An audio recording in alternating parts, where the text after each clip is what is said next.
Today we're having Sandy's going to be giving a talk again. Sandy's been a student here for, as you know, more than 15 years. And prior to that, she was in another Buddhist group also. So she's been in Buddhism for a very long time. And so it'll be interesting to hear what she's figured out she can talk about today. So Sandy? Thank you. Um, I've already done 2 talks, and when I started talking to Peter about doing this one, um, he said, it didn't matter how long it was. So this one is a little shorter, I think, than the last time. Um, I wanted to talk about um, how Buddhism has changed my life and um, what this 15-year journey at the Zen Center has been. Uh, as Peter said, I studied Nichiren Buddhism, which is a chanting practice, and I got a lot out of it. I realized that people could change using a chanting practice, that they could experience life differently. Um, but I was always missing something more. I wanted to learn to meditate. And I found Jane and Peter on a computer search, and it was serendipity. I mean, Peter is from the same town I'm from. Uh, we have a lot of memories of the town in common. Jane is both of you are. Jane and Peter are warm and wonderful people and dedicating their lives to helping others, which to me um, was something I hadn't seen much. I'd had a lot of experience going to different religions and different types of services and found them all wanting. But here I found a warm welcome and a wonderful group of people to practice with. So it seemed like for a long time that I was sitting and I I didn't see myself change at all. Uh, I thought I was exactly the same way as when I walked in the door. But, but Jane made a comment to me um, she said that she felt I was a very compassionate person and that I showed caring for others, except for bugs. Um, that, and I hadn't really thought about that. I always thought myself rather drawn away from other people, uh, shy, and if you can believe that, shy and restrained. And so that kind of opened my eyes that yes, maybe this practice is working for me, that things are changing in my life, but I just don't see them. And learning to meditate um, brought me all kinds of things. Not only did it let me see how delusional a lot of my thoughts are, um, it let me see that I could have patience and sit for a zazenkai or a shishin, but that was something I'd never had. At work, I was always a multitasker, go, go, go, go, go, living on the edge um, with stress. And I started finding that I didn't have to do that I didn't have to try to do everything at once, that I really needed to step back and to look at my life and to see what I had made of it. So when I started meditating on how how my fears and other things in my life affected me. And I realized that my thoughts, um, some of my memories are what I would call real. They happened in real time. Um, so I know that except for my thoughts about my thoughts, uh, they were pretty real. I also realized that a lot of the fears and things that I had were a combination of things that were in reality that I had experienced, but also they were a combination of thoughts that were delusional, that really weren't based in reality, that seemed to be there just to make my fears or anger worse. It was like there was this big library somewhere inside of me that my brain could pick from to find matching pieces to reality that somehow meshed. And here I was buying into this. So years ago, um, before I met Jane and Peter, I had read a book by Pema Chodron, and it was a book on anger. And she said, which stayed with me a very long time, that when you experience anger, instead of lashing out, step back, see the feelings in your body, look at what's causing the anger. Is it something real in front of you? Is it something, worth um, grabbing onto and reacting to? And I started using that kind of thing when my fears would come up and I would go through them and I would say, you know, do I need to actually feel this fear now? Do I need to um, have it stay with me? And I realized it was causing me more anxiety and more disruption. And that was something I did while I was sitting in meditation. I would look at things like that came up for me, and realizing that my life was had turned into something I didn't like. I didn't like the constant anxiety. I didn't like having to deal with fears all the time. And I didn't like having to deal with loss. So there were so many things that I had a chance to look at. And I think over time, uh, sitting in meditation, looking at myself and what came up, um, kind of freed me. And I became less and less of a person that reacts to my emotions. Um, it wasn't that I didn't feel them, but I had a chance to say to myself, is this worth it? Is this worth grabbing onto this? Or is it worth letting go? And it made a big change in my life. It brought a lot of calmness and a lot of space to be. And um, it brought joy into my life and happiness because I realized um, that really, if I wanted happiness, I had to find it within myself. No one around me was going to give it to me except maybe my dog. But I had to find that within myself. And I realized that within myself, there's all the answers to all the questions I have. And um, it was kind of a nice eye opener. And I mean, all kinds of things happened. I remember sitting in front of those double doors in the Zendo. And after having sat uh, in meditation, I realized when we, stood up and everything, that I really hadn't had any thoughts. My mind had actually quieted down for the first time. And that was years, it seemed like, into my practice. Uh, but it was a look at what it seemed like a glimpse of what could actually be for me if I wanted to, you know, if I wanted a quieter life, I could find it. It was possible. And when sometimes I thought my mind is never going to stop, it was a total disaster that it was, head on collisions constantly. So that in itself was a big eye opener. Um, I also, let's see here. I,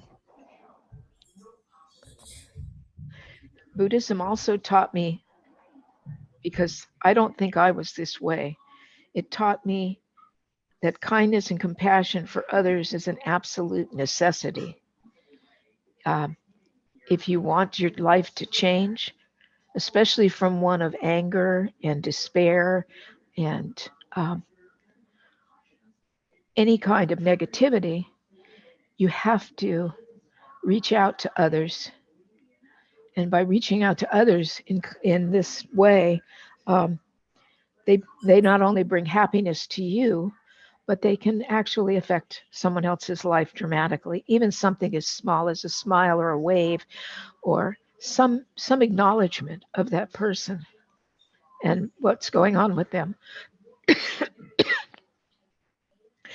Because you have to look within to find happiness. And the best thing to do is to look out first and do what you can for others. And then you can look in. That will give you a sense of warmth and love, and it will stay with you. Not like fleeting happiness, like people who go after money or excuse me, let me take a drink.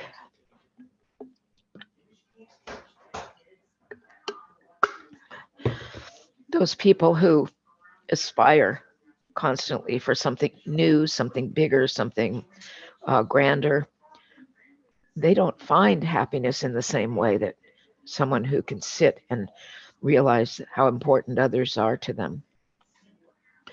They have to uh, experience something possibly tragic or not a pleasing thing for them to actually wake up and see that others around them are more important.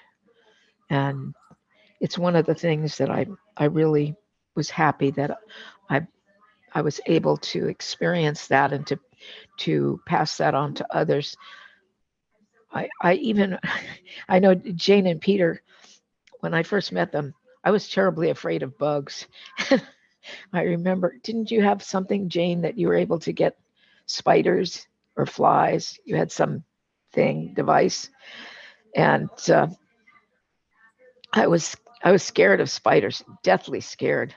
Well, last weekend I was driving to the store, and as I was driving down my street, I noticed these like what looked like long little legs, and I kept staring at it, and I finally pulled over, and I realized it was a spider. And I took a piece of like stiff paper in the that I had from the winch from my car, and I went and I gently released each of the legs that seemed to be holding on to the glass of my windshield, and let the spider crawl on and took it over to the grass and laid down. And that was definitely something that really was a change in my life, because now bugs don't bother me. I rescue bees even though I'm allergic. When they fall, they go in the water to drink and they drown. So if I see one in the water, I take them out and lay them gently on something so they can dry out. Um, that was a major change. And I mean, I've always been compassionate to dogs and cats and, other animals, but never anything like that. I mean, I even liked rodents, but couldn't get me near an insect. Just no way. And another thing I found was gratitude. I found gratitude at the Zendo. Uh, I found Jane and Peter caring, and I was so full of gratitude that I'd found them. And that brought me, when I realized that I really had gratitude for these two individuals who are spending their lives helping me and others, um, that I could express gratitude, and I was finding happiness from doing that, happiness from passing what I was feeling on to someone else in a positive manner. And so let's see, what else did I find? I found that I went from someone being very impatient to someone who could have a huge amount of tolerance. I can now take my husband, because he doesn't drive anymore, to these meetings he has, and sit in the parking lot and wait for him. And it's like I would never have done that in the past. I would, here, let's get you a taxi and send you on your way. But um, tolerance has become a big thing. I can go into a store and stand in line and start a conversation and have a nice time, which that too is something that has dramatically changed in my life. So, um, and I keep coming back to this Zendo because it enriches my life, and I can see now how much it has um, enriched my life and changed it. So I hope everyone here keeps coming back because we're dwindling, and we need everybody that we can get. So I wanted to thank you, and thank you for listening to my little spiel. So thank you all. Does anybody have any comments or questions for Sandy? I don't know. Do they? We'll find out. Okay. John? Hi, John.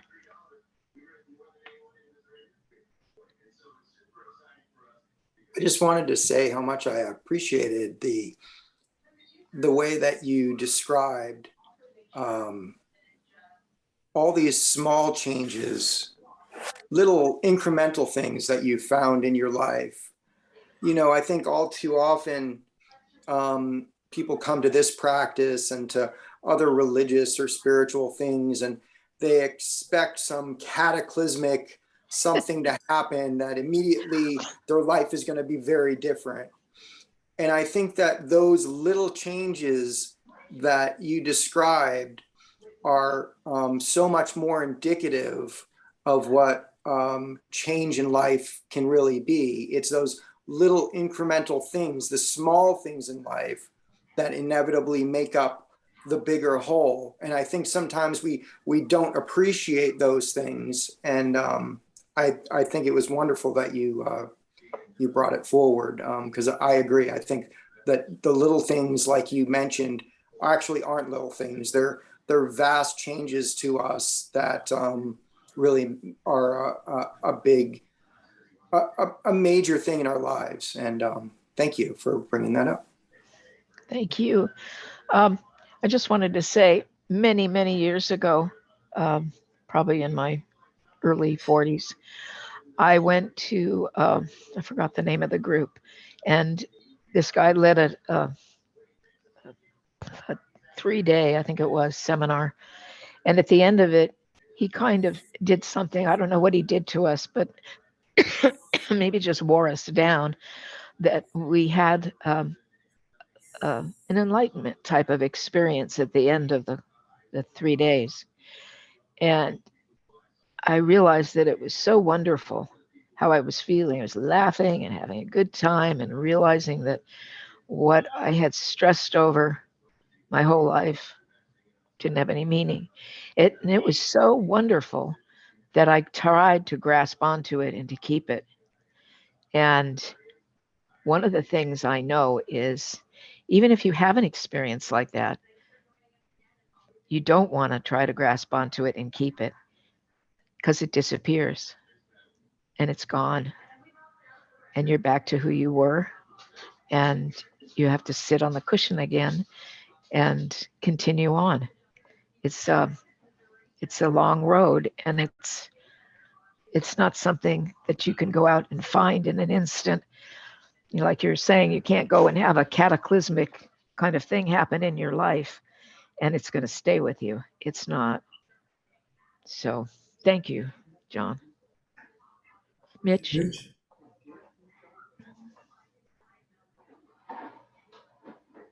So a couple of things that I'd like to share is this is the same kind of thing that I was talking about in my little way-seeking talk a couple of weeks ago, that Zazen and the Dharma and being on the path are transformational. And another thing, the second thing is that Sandy and I took our Jukai together December of 2008. Oh, okay. And I forgot the Sandy, date. what you might not know about Sandy is that she's a master seamstress. And she made all of us that took the Jukai. In fact, Donna, I don't know, does she use Levy, Spencer Levy's wife? also took her Jukai with us at that time. I'm And, she trying did, to. and Sandy made us all these beautiful bags for our new Roxas. And I've forever been grateful for that. Yours was special. You wanted a strap. I wanted a strap. I still use that strap. I just sling it over Nothing beat my, your wife, huh? oh, please. I'm the abused one. That's what my husband says. I married a 90-pound little white rabbit. So I'm grateful for our membership in the Sangha all these years. Yes. I guess we're almost, I don't know, Spencer was involved when I got there, but we're Yes. pretty senior in the active people still in the Sangha. So thank you very much. Who else is That's right. Spencer, right? Who else is more senior than we are? Oh, that's right. Thank you. Thank you very much. Someone Oh, has. Marcus. Oh, wait. Marcus Oh, in Mark? Germany. Yeah, Mark. Who? Mark's studying with Richard Baker in Germany at his monastery and making a Oh. movie about him. So that's what Mark is for the summer. So Oh, He's back okay. in 3 weeks. It, You're Michael starting- had his. Who? First of all, Mitch, I agree. I destroyed my rock suit trying to make it for my Jukai ceremony, and poor Sandy had to take the whole thing apart and put it all back together for me and got it done in time. And I owe her everything for that. Oh, I got it. Yeah. I really enjoyed your talk because it gives me hope in my practice. I'm a newbie. I've only been here 6 years and get frustrated with my practice. It's like, okay, I'm not getting anywhere with it and stuff. And then like you say, all of a sudden you realize, oh wow, I'm not in my case, I'm not such a jerk anymore. I'm a little bit calmer and I don't get frustrated and stuff. That's right. But it gives me hope that, if I can put in the time, that eventually I will achieve some of what you achieved. And I agree with you. I don't like spiders. And I love all the little creatures on the planet, but spiders, no. I try to escort them out of my house if I can. But Yeah. again, thank you for your talk. It was wonderful. And like I say, it gives me a way to continue on with my practice, realizing I've only been doing this 6 years. I've got a long way to go, but thank you. Yes. Well, you have changed, Michael. I've seen since I first met you. I've seen you. You were very angry, extremely angry at that time, and now you're patient, and you enjoy interacting with people. So I do see a lot of changes in you, and I'm sure there's more that I can't see that are smaller, but that if you look, you'll find them eventually, that to see how that you've changed you. And your reading is so important, and I know you read a lot, and you'd never know. I mean, even if you read a tremendous amount and you don't remember everything, what you need will stay with you, and it'll come up at the right time. So I think you're on the right track, the right way to go. You're dedicated to this Zendo, and that's great. And it's been wonderful knowing all of you. It's been great knowing you. Being able to practice. I'll chime in with my own spider thing. My first summer at Tassajara, probably within the first month or two. So I was in like a little cubicle in the loft of the lower barn, and I had set up like an end table as my altar, and I had like this nice big fat candle and several other things. But at some point I wake up in the night, or maybe I was like falling asleep or writing my journal or something, and I see this like spider, and it's a decent sized spider, like maybe $50 sized. Yeah. And I'm just like, I didn't think about it. I'm just like, oh no! And I grabbed my altar candle and smashed it. And then after that, I felt so bad because I'm like, not only did I kill the spider, I used the kill from my bolter. But I brought that up in a practice discussion with Greg Fain, and Greg's response kind of floored me. He was like, I think you need to be compassionate to the part of yourself that didn't feel safe with that spider. And I was like, I thought he was going to be like, yeah, you're right, that was messed up, man. But I don't feel a compulsion to kill spiders anymore. I like that the fact that they eat other bugs, so I don't have to kill those other bugs. So I'll let the spider do my dirty work with the bugs that might actually do me harm. And if I'm meant to die by spider bite, then I can't stop it. And even if I could, it wouldn't be worth incurring that karma. But it's been a progression. So I like the Soto style of, it's not like you dump a bucket of water on yourself. It's you walk through a misty space for a long time, and eventually you find, oh, I'm a lot wetter than when I started. That's right. That's right. Well, I'm glad that you now think about the spider before you squish it. Because I know I used to live with a lot of guilt when I would do that. I mean, I did something really terrible when I was a kid. We used to, the neighborhood kids, we would collect, what do you call them? Not praying mantis, but they're green and long. Like But stick they're, bugs? oh, what? Like a stick bug? No, it's bigger. It's a praying mantis. It is a praying mantis. Oh, okay. Well, we used to put them in this metal outdoor ashtray and put lighter fluid on them and burn them. And yeah, talk about karma, huh? No, it was something I did and didn't have any comprehension there was anything wrong with it. And because I hadn't really confronted, the reality of what I'd done. So I carried that for a long, long time. But I've been able to forgive myself and move on from it. And I don't do those things anymore. So I've changed just in myself. I've changed a long time ago. So yeah. Thank you. Thank you. Thank you very much for listening to me, all of you. Jane. Sandy, Uh-huh. thank you. It was a very nice talk, and I did appreciate all the things you've done in this group to help people, and more in your own outside life. So I think it's like what we were talking about, opening one petal at a time. But you don't know how big the flower actually is, so you never stop. Keep doing it over and over. And I hope I'll come around to see it. Yes, definitely. Open your last petal. And anyway, I appreciate your help always in this group. Yeah, you two better stick around. I plan to be around for a long time. Good. Yeah, that's one thing I've noticed. Too. Yeah, Peter too. I've become Sandy has always been trying to help. one Sandy of the said things. that we were together. Actually, I mean, Sandy and I actually even went to the same grade school.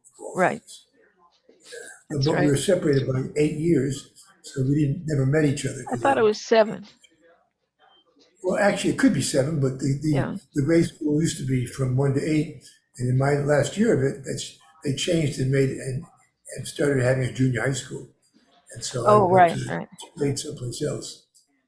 And so, but my sister and Sandy were born in the same hospital too. Yeah. So we really are from the same area. Yeah, it's a little town, or was a little town. I don't know what it's like now, but it was 30,000 people when I moved out of it. So. What's the town? New London, Connecticut. New London. Submarine base. Yes. I lived around submarines here. The Nautilus. And Nautilus, of course, Nautilus is. Right. I watched the Nautilus being built from afar in my sailboat as all the workers said, "Go away, go away." You might have seen my brother. He was a plumber and installed toilets on the Nautilus. Oh, really? Whoa. Yeah, yeah. Our claim to fame.